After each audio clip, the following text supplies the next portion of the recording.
Hi students, today our topic of discussion is classification of parasites and hosts.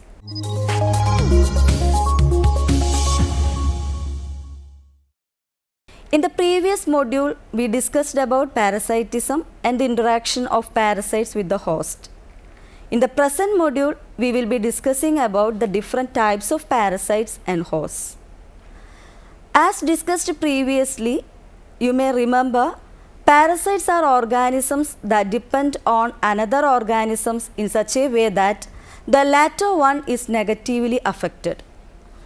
Parasites are classified into many categories based on their duration of stay in a host, their location on the host body, depending upon the parasitic state in their life cycle, etc. The organisms on which the parasite depend is known as host. The host-parasite relationship is not referred to as commensalism because the host is negatively affected. Here we will be seeing the terms like definitive or primary host, intermediate or secondary host, carrier host, reserve host, etc. We will also be discussing the various types of parasites and hosts. Also, we will be studying about the difference between auto-infection and hyperinfection, classification of human communicable diseases, and the effects of parasites on a host. The importance of this session is that by understanding the life cycle of a parasite and its mode of transmission, we can interrupt its life cycle and can prevent it from further multiplication. Also, by studying the various types of hosts, we can prevent being infected from a disease and can also take the necessary measures to check the spread of a disease. Now we move on to the different types of parasites based on their location on the host. The first one is external parasite or ectoparasites. These are the parasites that are seen on the surface of their host body. They are seen on the skin or outgrowths of the skin of another organism. They are very commonly seen in cattle and are detrimental for them. The common examples for ectoparasites are head louse, which is scientifically known as Pediculus humanus capitis. They reside on the scalp of human head and suck in blood and are also an example for obligate parasite. Some of the other common ectoparasites of humans are bedbugs, human fleas, leeches, lice like human body louse, head louse, pubic or crab louse, mites like dust mites, face mites, chiggers, itch mites, Entamoeba jigualis, etc. The next is the internal parasites or endoparasites. These are the parasites that live within the body of their host. They live in the blood, tissues, blood cavities, digestive tract and other organs of the body. There are two types of endoparasites, intercellular parasites as well as intracellular parasites. Intercellular parasites are those that live inside the cell of the host. And some good examples for them are nematodes, tapeworms and other helminthes. Intracellular parasites are seen in between the cells of host, which is seen inside a single cell. The examples for intracellular parasites are protozoans like Plasmodium, which causes malaria. The other examples for endoparasites are Entamoeba, Trypanosoma, Leishmania, Fasciola, etc. And the parasites are again divided based on duration of their parasitic life. They are temporary or partial or intermittent parasites. These parasites only spend part of their life as parasites. They are obligatory parasites at certain stages of their life. But other stages of their life, they are free living. These are also parasites that feed on the host and then leave. Example for this are mosquitoes or bedbugs. Temporary parasites are also referred to as micropredators, as they usually prey on several different hosts or the same host on several different occasions. The best example is the Glochidium larvae of freshwater mussel that leads a parasitic life on fish, but towards the end of their life it metamorphoses to a free living adult and escapes from the fish. Thus, Glochidium larvae is a best example for temporary parasite. The other group is the permanent or total parasite, that this parasite dependent on the host at all stages of its life. They have no free living stage in their life cycle. The example includes the filarial worm, scientifically known as Wuchereria bancrofti, that causes elephantiasis in man. The other one is the Schistosoma hematobium that causes schistosomiasis. The Plasmodium falciparum that causes malaria in humans. The other group, facultative parasites. The peculiarity of these parasites are they voluntarily take a parasitic life only when an opportunity calls for such a mode of life. They do not completely rely on the host for the completion of their life cycle. The best example is the Pinnotheris, which was otherwise known as pea crab, or Conchodites, which is known as oyster prawn. Usually these are free living organisms, but at times they parasitize oysters and feed upon the mucus secretion from the gills of their host without harming them. The next group is the obligatory parasites. These parasites can live only as parasites, depending exclusively upon their host. They cannot live once they are removed from the host. Most of the endoparasites are obligatory parasites. The other topic of interest is the incidental parasites or accidental parasites. These are the organisms, they attack the host only accidentally.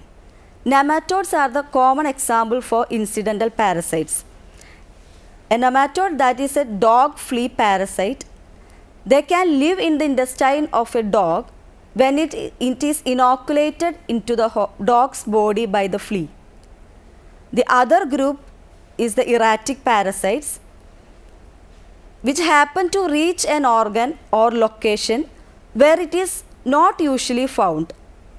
Most of the erratic parasites do not cause diseases and are thus non-pathogenic parasites. Entamoeba histolytica, this is the best example for this group. They accidentally enters the bloodstream and it reaches liver, lungs, spleen and brain, and they creates abscesses there. Thus it is the best example for erratic parasites. The other group is the sporadic parasites. They visit the host only intermittently for obtaining some requirements. They are also known as periodic parasites also. The other group, persistent parasites, they are permanently stationed in the host and they cannot live without this host. Transitory parasites are the other group that we should see. In this group, the larval stages of the parasites develops within the body of the other organisms, but the adult is free living. The peculiarity is that unlike parasitoids, these larvae do not kill the host. Now we are going to see the different group of parasites based on the size. The first group is the microparasites. As the name mentions, they are the small parasites that live inside and multiply fast inside the host. The best example is the bacteria, rickettsia, and some protozoans like Plasmodium, trypanosomes and amoebas. The next group is the macroparasites. These are the large parasites that do not usually multiply in the main host. The examples of microparasites include helminthes such as tapeworm, adult trematodes, most nematodes, and arthropods like ticks and fleas. Our next topic of interest is the parasites, which are classified based on their different habitats. Coprophilic parasites are the first we discuss. These are the parasites, mostly protozoans, that can live and multiply in moist fecal matter outside the body. A good example for coprophilic parasite is Ankylostoma duodenale, and this organism is otherwise known as hookworm generally. The next group of parasites are hematozoic parasites that live inside the red blood cells of the host.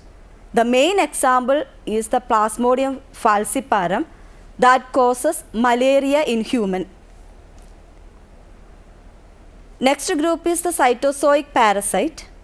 They live inside the cell or tissue. They can also be described as intracellular parasites. The Plasmodium falciparum is again the example for cytozoic parasite, as they live inside the blood cells. Next group is cerozoic parasite. These are the parasites that live inside the body cavity of the host. Acanthochleionema persistens is the best example for cerozoic parasite. Today we are going to see the other group, enterozoic parasites, that live in the lumen of the host intestine. The example for an enterozoic parasite is Caribiocillus amphiodiae. The other group, pseudoparasites, that have been misunderstood as pathogens when seen sample taken for diagnosis. But these parasites do not infect the host, but they just pass through the host body. The other group, hyperparasites. These are the parasites who have hosts that are already parasites. For example, bacteriophage is a virus that parasitizes on the bacteria, and the bacteria itself is a parasite. Thus, most bacteriophages are hyperparasites. Now we are moving on to the second part of this module, that is the types of hosts.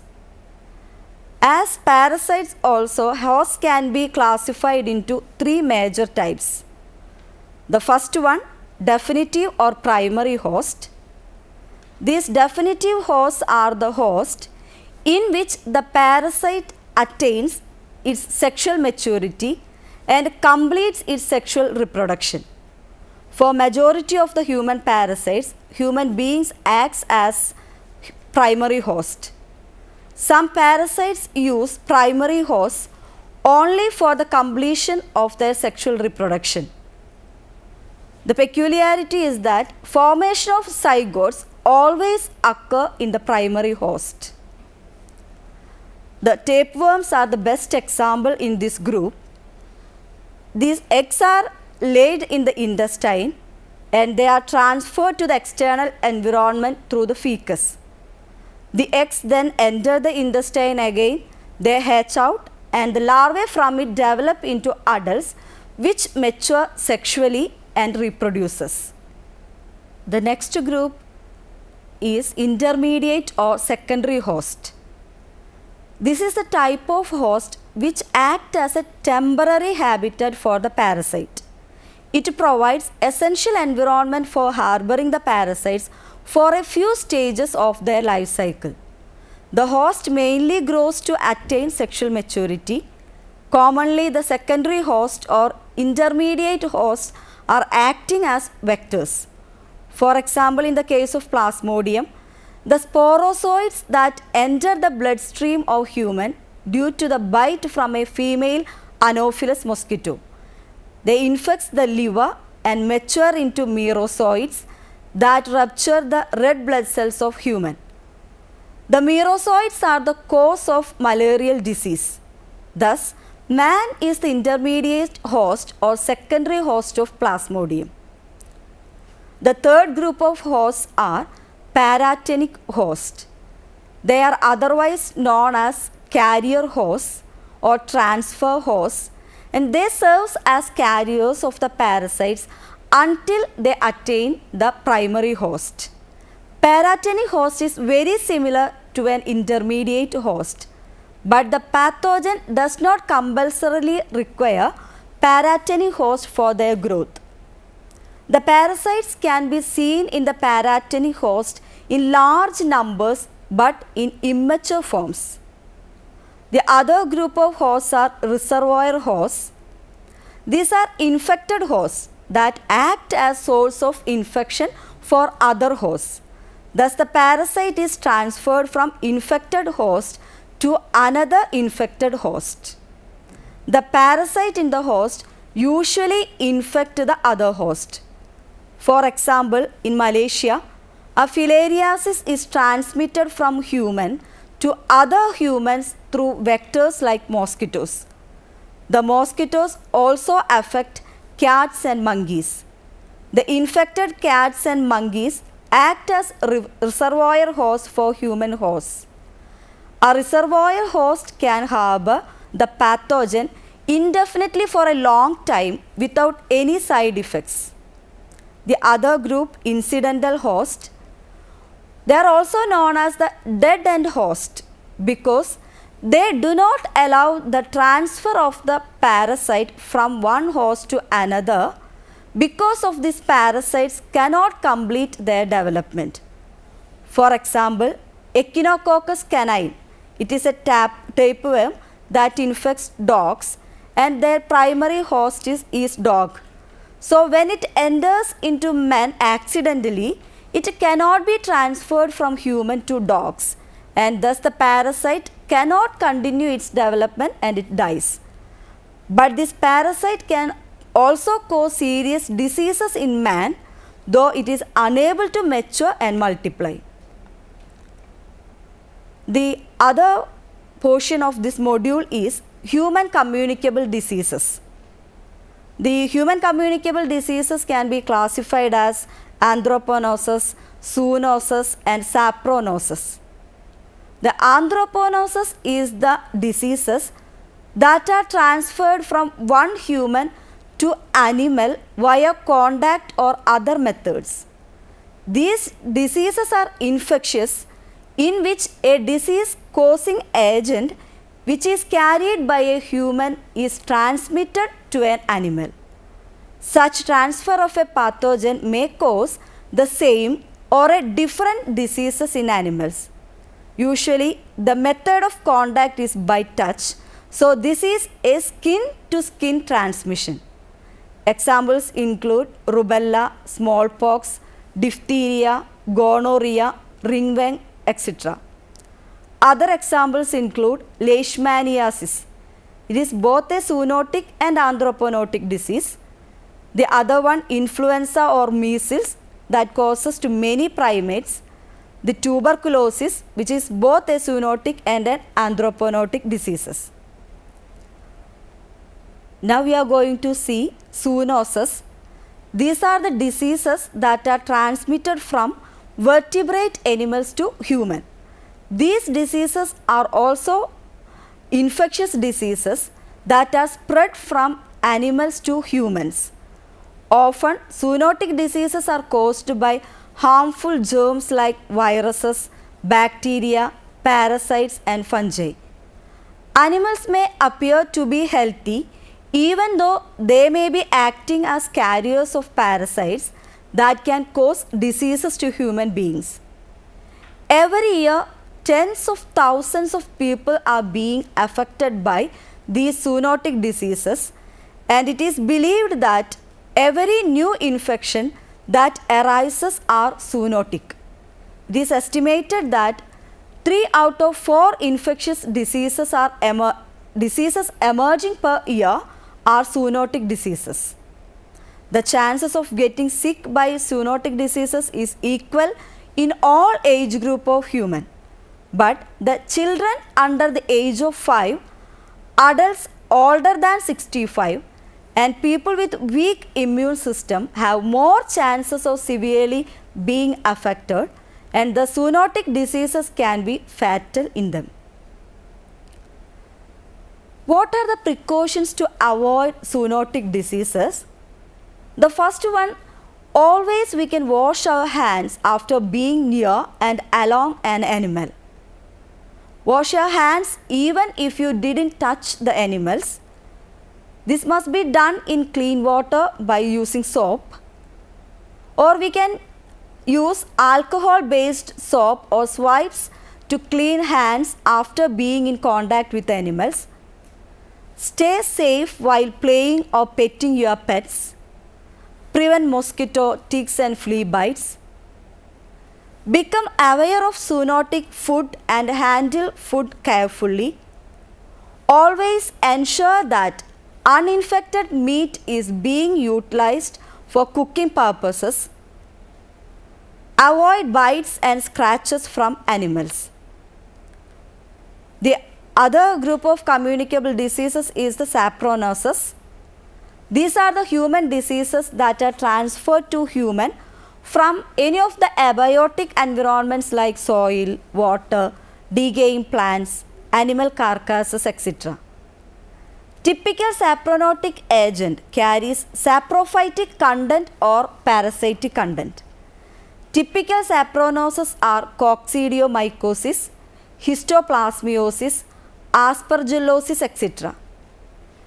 All these diseases are caused by saprophytic fungi. Now we are going to see some terminologies that are often used. We are all heard about infections. This infection, what this infection refers is the invasion of microorganisms in the host. These microorganisms that are capable of causing infection, and these are otherwise called infectious agents. These can be protozoans, fungi, bacteria or viruses. This infection includes the entry of microorganisms inside the host tissue and then multiply inside the cell and arrest the normal physiology of the cells. They cause diseases and the infectious agents are also called pathogens. When we discuss about the modes of infection, there are three main kinds of modes of infection. The first one is the direct or penetrative infection. In this, the parasite penetrates itself directly into the body of the host by its own power. Example is the ankylostoma. And the other type of infection is the inoculative one. In this, the parasites are injected into the host body by blood-sucking vectors such as female Anopheles mosquito, Culex mosquito, etc. The other type of infection is the contaminative one. In this, egg, larvae and cyst of the parasites are passively ingested by the host along with food or drinking water which is already contaminated with these food items. The example is the Entamoeba histolytica. It is infected through contaminated water that enters into the human body. And the other mode of infection is the auto-infection or retro-infection. Auto-infection is the reinfection by the parasites that are already present in the host. In this, the host itself can act as the direct source of an agent of infection. For example, pinworm infection. In this case, man gets the infection from perianal region through his fingers or clothings. And the other type of infection that we have to discuss is hyperinfection or superinfection. This is parasitic infection in which the host acts as a primary host and gets infected again by the same species of parasites. The other terminology we are going to see is the infestation. Infestation is the invasion of the external tissue of the host by a parasite. Usually, infestation refers to the invasion of insects and worms that causes a disease to the host.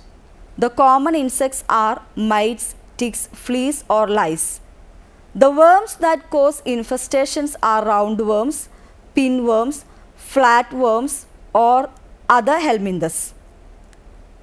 There are two types of infestations, that is the one external and the other internal infestations.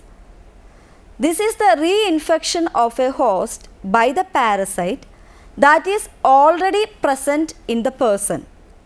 The reinfection occurs from the parasite that is present within the body of the host and does not come from outside. This is a type of self-infection. The best example is the pinworm infection. In this, once the pinworm infects the person, it exits the person's body through the anus.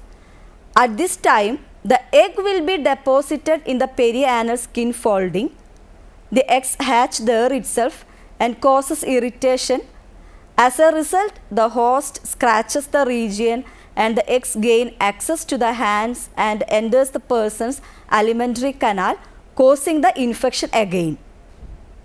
So here we come to the end of this module. Now just we can summarize the main topics that we seen so far. We have seen the parasites and their relationship with the host. Also we discussed about the different groups of parasites like ectoparasites, endoparasites, facultative parasites, obligatory parasites, and their peculiarities. We were also trying to see the difference between the infection, that it is getting infected internally, and infestation, that is meant as external infection. Different types of hosts, communicable diseases are also the other topics that we have seen in this session. So as we conclude, what is the importance of studying this topic is, by studying all these, we should be careful of our health and can avoid the situations that can be infected with parasites. So I hope this session can help you to stay healthy. So thank you all. We can meet in the next session. Thank you.